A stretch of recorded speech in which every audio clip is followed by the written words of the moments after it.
নোয়াখালীতে বৈষম্য বিরোধী ছাত্র আন্দোলনে নিহত শাওনের পরিবারকে অর্থ প্রদান করেছে খেজুরিয়া মানব কল্যাণ সংগঠন নামে একটি সামাজিক সংগঠন।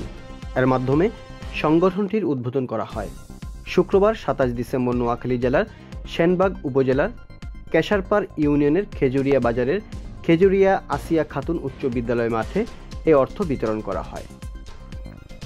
সংগঠনটির আহ্বায়ক কমিটির সদস্য মীর মানিকের পরিচালনায় সংগঠনের আহ্বায়ক আব্দুস সাত্তারের সভাপতিত্বে প্রধান অতিথি ছিলেন সেনবাগ উপজেলা সমাজসেবা কর্মকর্তা বোরহান উদ্দিন।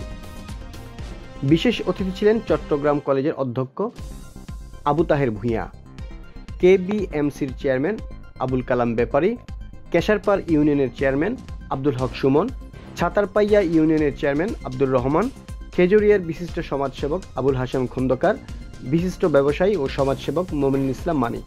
দিনব্যাপী ৩ পর্বের নানা আয়োজনের মধ্যে সংগঠনটির পক্ষ থেকে ও হাজী আব্দুল মান্নান মজুমদার ফাউন্ডেশনের অর্থায়নে খেজুরিয়ার ১৩টি শিক্ষা প্রতিষ্ঠানের শিক্ষকদের বিশেষ উপহার সহ ২০০ জন শিক্ষার্থীদের মধ্যে মেধাবী ৬৩ জনকে ক্রেস্ট প্রদান এবং বাকি ১৩৭ শিক্ষার্থীদেরকে নগদ অর্থ প্রদান করা হয়।